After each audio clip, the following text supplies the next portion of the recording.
जिस भी इन्वेस्टर से मिलो, सब लोगों का कॉमन एक ही नज़रिया होता है, एक ही व्यू पॉइंट होता है कि सोने में क्या लगता है, गोल्ड क्या लगता है। Everybody of late want to invest in gold. इसका रीज़न क्या है?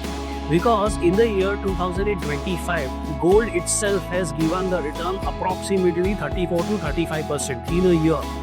So return देख के सब लोग उस एसेट क्लास को चेज करने का ट्राई करते हैं। But let's deep dive into the long term averages of gold as an asset class.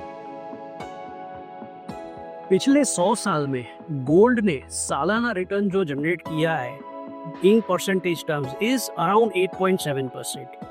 अगर पिछले 40 इयर्स का भी एवरेज हम ले लें तो सोने ने जो रिटर्न दिया है दैट इज अराउंड 8.8%।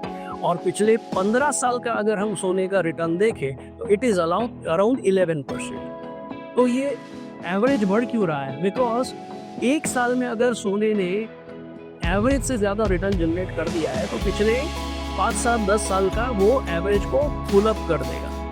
अगर कोई इन्वेस्टर इस लेवल पे गोल्ड में एंट्री करता है तो नो पॉसिबिलिटी हो सकती है।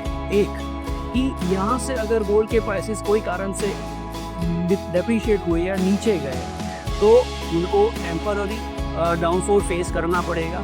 और दूसरा है टाइम करेक्शन कि मान लीजिए अगर गोल्ड का प्राइस नीचे नहीं जाता है पर स्टेबल रहता है अगले 4 साल के लिए या 5 साल के लिए तो भी कोई रिटर्न जनरेट नहीं होगा। सो क्या हिस्ट्री में ऐसा हुआ है? डेफिनेटली हुआ है। आप गोल्ड का हिस्ट्री चेक कर सकते हैं। तो सोने में एसेट एलोकेशन करना ज़रूरी है। अगर आपका 100 रुपया है तो 20 से 25 रुपये आप सोने में इन्वेस्ट करो। और सब कुछ बेच बाच के सोने में just because it has return generated the return in last 1 year, don't do this speculation.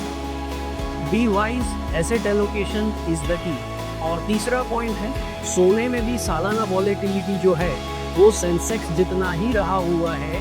सो ऐसा नहीं है कि सोने में इन्वेस्ट करने के बाद सेफ हेवन है, उसमें भी वॉलेटिलिटी उतनी ही रहती है। फ़र्क इतना है कि हम सोने के भाव को रोज़ देखते नहीं है। और सेंसेक्स में इन्वेस्टमेंट हो या ना हो, स्टॉक मार्केट में इन्वेस्टमेंट हो या ना हो, हम रोज स्टॉक मार्केट को ट्रैक करते हैं। So this is the difference.